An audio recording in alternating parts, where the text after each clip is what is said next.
Today, even though I don't actually believe I'm a good enough golfer for this yet, I'm going to be a bit audacious and I'm going to tell you what's in the bag.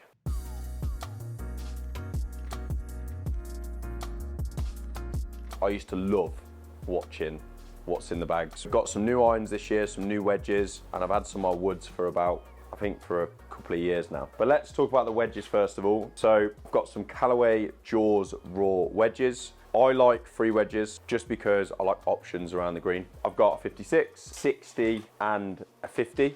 Now, because I didn't buy all these brand new, I didn't even actually get a proper fitting this year. I've had a fitting previously. I know what sort of length and lie I need, but in terms of wedges, I just got some standard wedges, X100 tour issue shafts, and I actually increased the length slightly to 1/2 inch because that's what I'm fitted for. And you know what? They're not too bad.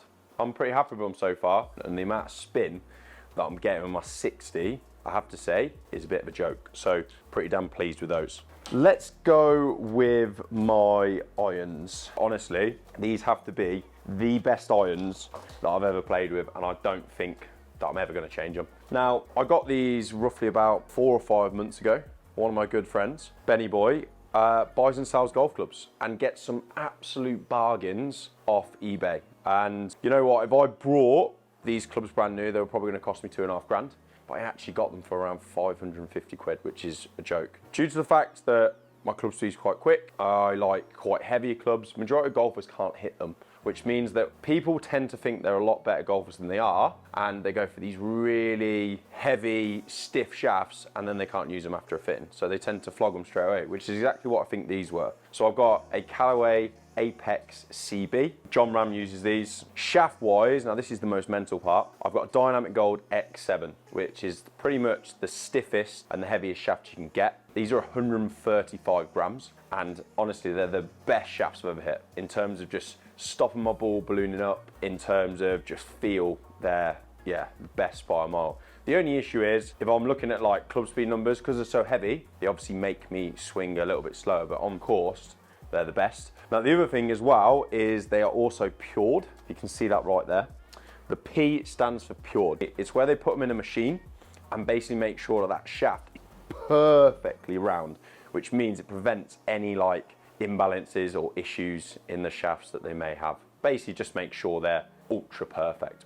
And the mad part was 1/2 inch longer, 1/2 degree or a degree upright, which is near enough perfect for what I need. My standard length, I go for 2 degrees upright, but if I get an extra 1/2 inch, which I prefer, it's only 1/2 degree to 1 degree upright. And I got pitching wedge into free iron because, yeah, I like plenty of options, and a free iron off the tee is always a good one when a golf course isn't that long, or I just need to make sure it's in play, even though I'll probably snap hook it into a tree or something. Grip wise, I always like a bit of a multi-compound. These are actually standard, but they've got like 4 layers of tape under them. They're basically equivalent to mid-size. I'd always go for something on the thicker side. My hands aren't humongous, but it's nice to have a good feel of the club, and usually a standard grip which feels like a pencil in my hand, and I want to try and get rid of as much handsy motion. The next one is my favorite. I love holing putts, all right? It genuinely is one of the most exciting parts of golf for me. And you know, this club you use the most out of any club in your bag. You hit the most shots with this. So for me, you should always probably spend the most money on it. This was actually partly a gift, and I've used a Scotty for the last few years, but honestly, I don't think I'll ever change. This is a Newport 2, a Jet Set limited edition, 35 inches long, and honestly, I love it. Feel, consistency. I've used a blade now for, God, 4 or 5 years, and I just don't think I'll ever go back. Let's face it, all the best putters are using blades, you know? There's a reason why Tiger was a baller, mate. Now, moving into the wood, the next one, this is actually pretty new to the bag. So I had a free wood before, and it was just so spinny, so spinny. It was basically coming to a point where it was pretty useless. Unless I was in the rough and I needed to fly it really high, it just wasn't going the distance I wanted, and into wind, it was disastrous. So I got my mate again to get made a sort of 4-5 wood. But this is very custom. So we've got a 16.5 degree head, which is like, they say free high loft on here, but it's around a 4-wood head. You've then got might be a 5-wood shaft, and then it's also stepped like a 7-wood. You can either call it tipped or hard stepped. Basically, when you hard step a shaft, you're just cutting a soft part of the shaft out, so it just makes it overall a bit stiffer. The ball flight with this is a joke, and I've never, Honestly, I've never seen a 5-wood go so far. I love it. It literally hits about 300. Like out of the rough, it's a machine. Absolutely love it.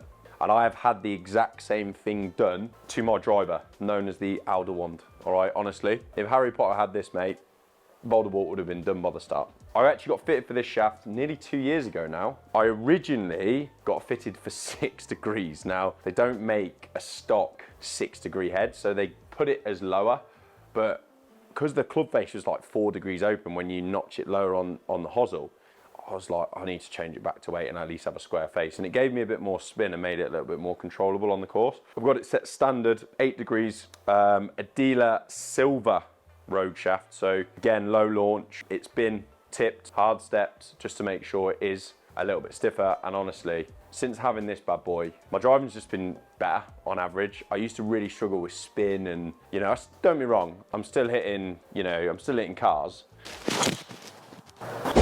and stuff like that, but I'm still hitting cars, but it overall is a little bit better. This is the Alder Wand, all right? But genuinely, I've some days where I've driven in this club and it is just unbelievable. Like it is, yeah, it's so good. And for drive, trust me, my driving used to be horrendous. This has made it a lot better. So if there's any recommendation from me, it's go get fitted.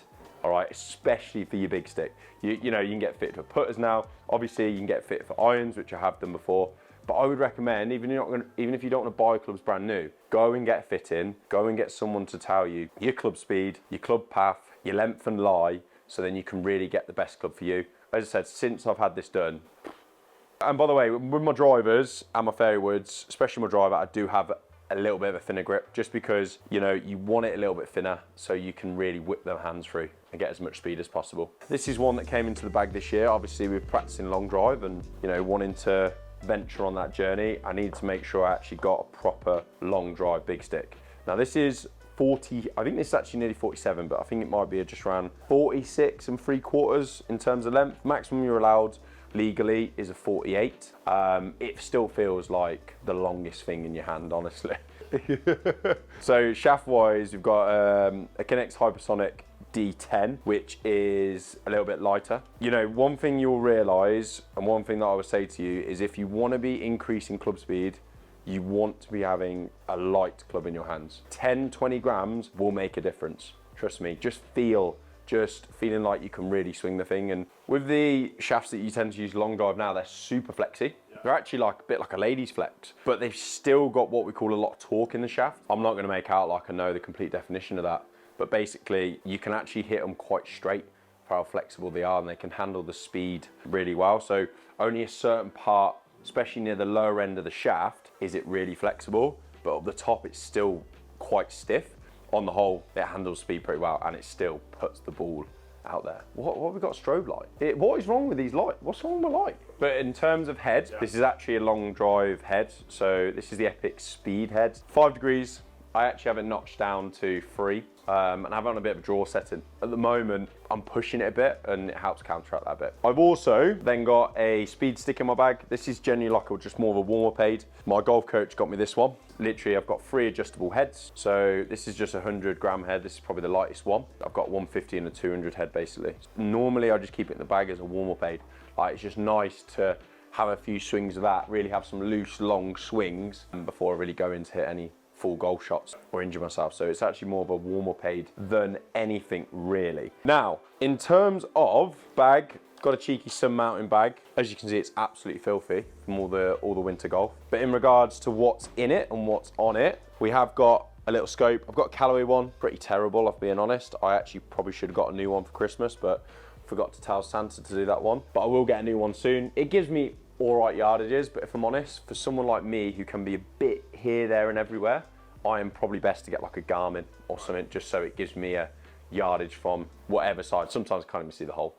All right, let's be brutally honest. In regards to golf bag, gloves wise, I tend to use any leather golf glove I can. Sometimes use Titleist ones, but I'll be honest, I go through gloves like a ridiculous amount. I always just tear the thumb or tear the palm. Gloves literally disintegrate on my hands. In regards to golf ball, I tend to use Pro V1X. I actually think like when it comes to your golf ball, you should just use the best one around the greens. I don't think it really matters, or you see that much of a difference. You know, tee to green, like, they're all going to be pretty good. Yeah, they say that V1 or V1X, one has more spin than the other, blah, blah, blah, blah.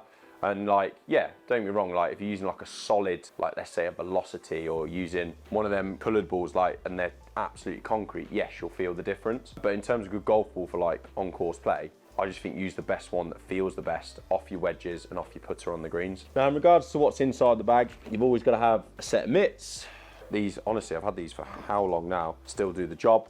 Always have plenty of tees because I run out of loads of them. I even got some new bamboo tees from Flush, bringing in the good stuff.